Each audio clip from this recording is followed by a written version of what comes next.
درود شریف پڑھنے والوں، اللہ پر توکل کیا کرو۔ آج ہمارا توکل بڑا کمزور ہو گیا۔ توکل کا میں ایک واقعہ آپ کو سناتا ہوں، سنیں گے تو حیران رہ جائیں گے کس طرح اللہ تعالی اسباب بناتا ہے۔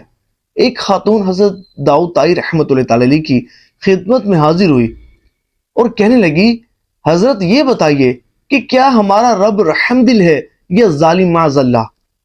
تو یہ سن کر حضرت داؤد طائی رحمۃ اللہ تعالی علیہ جلال میں آئے اور فرمایا، اے مائی تو کس طرح کی گفتگو کر رہی ہے اللہ تبارک و تعالیٰ کے متعلق؟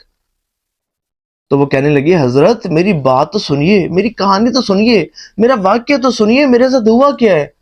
تو آپ نے فرمایا سناؤ۔ اس نے کہا کہ بڑی جوانی میں میرے شوہر کا انتقال ہو گیا، چھوٹے چھوٹے بچوں کی کفالت جو ہے وہ میرے ذمہ پر واجب ہو گئی، اور میں ان کو دیکھ بھال کے لیے بڑی پریشان تھی۔ کچھ تھوڑا سا ترکہ میرے شوہر نے چھوڑا، جن سے جو ہے میں اپنے بچوں کو کھلاتی پلاتی رہی، اور بالآخر 5 درہم میرے پاس بچے تھے۔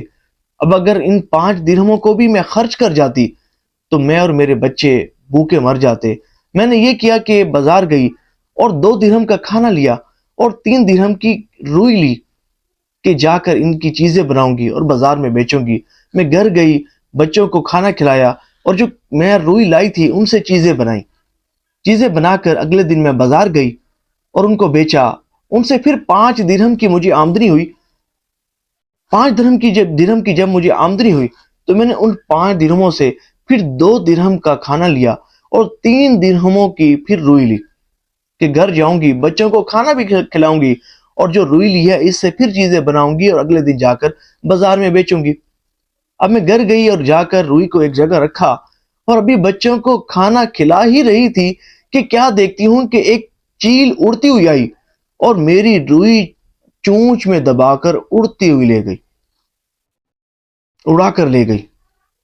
حضرت یہی روئی تو میری کل جمع پونجی تھی، اسی سے ہی تو میں نے اپنے بچوں کی کفالت کرنی تھی۔ حضور میں پریشان کیسے نہ ہوتی؟ مجھے یہ بتائیں کہ جب یہ روح ہی مجھ سے چھین لی گئی ہے تو میں اپنے بچوں کے رزق کا انتظام کیسے کروں گی؟ میں اپنے بچوں کو کھانا کیسے کھلاؤں گی؟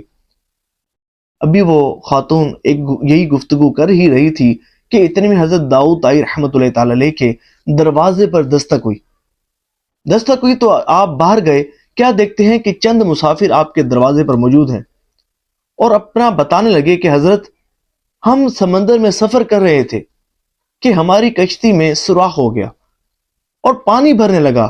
ہم سب کو اپنی موت یقینی محسوس ہونے لگی تھی کہ ہم سب نے نیت کی کہ اگر اللہ تبارک و تعالی ہم سب کو زندگی عطا فرمائے گا اور ہم جو ہے وہ کنارے پر لگ جائیں گے تو ہم میں سے ہر ایک شخص 10 درہم کو اللہ کی راہ میں صدقہ کرے گا۔ ہم 10 لوگ تھے حضرت، ہم نے ابھی یہ نیت ہی کی تھی، کیا دیکھتے ہیں کہ دور سے ایک چیل روئی چونچ میں دباتی ہوئی آئی اور اس نے وہ روئی ہماری کشتی میں پھینک دی۔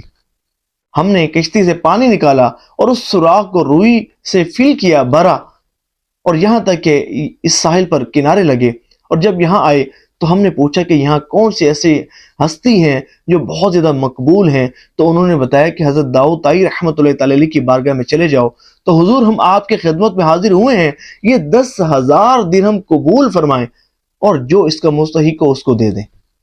تو حضرت داؤد طائی رحمۃ اللہ تعالی علیہ وہ 10,000 درہم لے کر اس خاتون کے پاس آئے اور اس کے ہاتھ پر رکھ کر یہ فرمایا کہ اے خاتون، اے بی بی، اب تم بتاؤ کہ تمہارا رب کتنا رحم دل ہے، کتنا رحم دل ہے۔ اصل میں آج نا ہمارا توکل بڑا کمزور ہے، اللہ کی ذات پر توکل تو ہم کرتے ہی نہیں۔ دیکھیں ایک بندہ ہے وہ جس کی توجہ ہوتی ہے اسباب کی طرف، اور ایک بندہ ہے اس کی توجہ ہوتی ہے مسبب الاسباب کی طرف۔ دیکھیں ہم اپنے کاموں کو سنوارنے کے لیے کتنی کوشش کر سکتے ہیں، کیا کیا کر سکتے ہیں۔ ایک بندہ کہتے ہیں میں یوں کروں گا نا یوں ہو جائے گا، میں یوں کروں گا یوں ہو جائے گا، لیکن پھر یوں ہوتا نہیں۔ ایک بندہ دوسرا ہے وہ کوشش کرتا ہے اور پھر اپنا معاملہ اللہ کے سپرد کر دیتا ہے، وہ اسباب پر نہیں بلکہ مسبب الاسباب پر نظر رکھتا ہے۔ یہ وہ شخص ہوتا ہے جو اپنے مقاصد میں کامیاب ہوتا ہے، اس کے بگڑے کام سنور جاتے ہیں۔ تو اللہ کے ذات پر بھروسہ رکھنا چاہیے کہ جس نے ہمیں پیدا کیا ہے وہی رزق عطا فرمائے گا۔ وہ ایک شخص تھا نا، حضرت شیخ شبلی رحمۃ اللہ تعالی علیہ کی خدمت میں حاضر ہوا اور عرض کی حضرت بال بچوں کی بہت زیادہ کثرت ہو گئی ہے، بڑا پریشان ہوں، رزق کا انتظام کیسے ہوگا؟ تو وہ حضرت شیخ ابو بکر شبلی رحمۃ اللہ تعالی علیہ، حضرت شیخ شبلی رحمۃ اللہ تعالی علیہ، آپ نے فرمایا اچھا ایک کام کرو، گھر جاؤ اور تمہارے بچوں میں سے جس بچے کا رزق اللہ کے ذمہ کرم پر نہیں ہے نا، اس کو گھر سے باہر نکال دو۔ ایک چوٹ پہنچائی کہ بھئی ہر شخص کا، ہر بچے کا رزق اللہ تبارک و تعالیٰ کے ذمہ ہے۔ دیکھو وہ دو جہانوں کو پالنے والا ہے، اتنے کروڑوں اربوں کو پال رہا ہے، اتنی مخلوقات کو پال رہا ہے، کیا تمہارے 4 بچوں کو روزی نہیں دے گا؟ اللہ کی ذات پر توکل ہمارا کمزور ہو گیا۔ اللہ تبارک و تعالیٰ قرآن کریم فرقان حمید میں ارشاد فرماتا ہے وَمَن يَتَوَكَّلْ عَلَى اللَّهِ فَهُوَ حَسْبُهُ، کہ جو اللہ پر بھروسہ کرے تو اللہ تبارک و تعالیٰ اس کے لیے کافی ہے۔ اور حضور صلی اللہ علیہ وآلہ وسلم نے ارشاد فرمایا کہ اگر تم اللہ پر اتنا بھروسہ کرو، اس طرح بھروسہ کرو کہ جس طرح بھروسہ کرنے کا حق ہے، تو وہ تمہیں اس طرح رزق عطا فرمائے گا کہ جس طرح پرندوں کو عطا فرماتا ہے کہ صبح گھونسلوں سے خالی پیٹ نکلتے ہیں، لیکن جب گھر لوٹتے ہیں تو سیر ہو کر لوٹتے ہیں، ویسے رزق عطا فرمائے گا۔ بھئی کوشش تو کرو نا، کوشش کرو، پھر اپنے معاملات اللہ تعالیٰ کے سپرد کر دو، دیکھ لو وہ کس طرح تمہیں رزق عطا فرمائے گا۔ اور رزق کی کبھی ٹینشن نہ لینا، کبھی ٹینشن نہ لینا۔ حضرت علی المرتضیٰ شیر خدا کرم اللہ تعالی وجہ الکریم فرماتے ہیں کہ مجھے میرے حضور صلی اللہ علیہ وآلہ وسلم نے ٹینشن سے بچنے کا ایک طریقہ بتایا تھا، مجھے تو بڑا ہی راس آیا ہے، تمہیں بھی بتاتا ہوں، بڑا فائدہ ہوگا۔ فرمانے لگے کہ حضور صلی اللہ علیہ وآلہ وسلم نے ارشاد فرمایا کہ تم اللہ تبارک و تعالیٰ کے دیے گئے تھوڑے رزق پر راضی ہو جاؤ، وہ تمہاری تھوڑی عبادت سے راضی ہو جائے گا۔ تم اس کے دیے گئے تھوڑے رزق پر راضی ہو جاؤ، وہ تمہاری تھوڑی عبادت سے راضی ہو جائے گا۔ پھر ساری رات جا کر عبادت نہیں بھی کر سکو گے نا، 2 نفل بھی پڑھو گے نا تو اسے قبول فرمائے گا۔ 3-4 پارے تلاوت قرآن کریم نہیں کر سکو گے نا، 1 رکوع بھی پڑھو گے نا، اسے بھی قبول فرما لے گا۔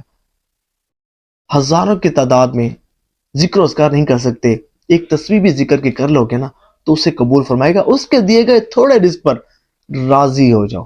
اللہ کی ذات پر بھروسہ کرنے والا، اللہ پر توکل کرنے والا، صبر و شکر کرنے والا بہت ہی خوش نصیب شخص ہے۔ اللہ تبارک و تعالی ہمیں اپنی ذات پر توکل کرنا نصیب فرمائے۔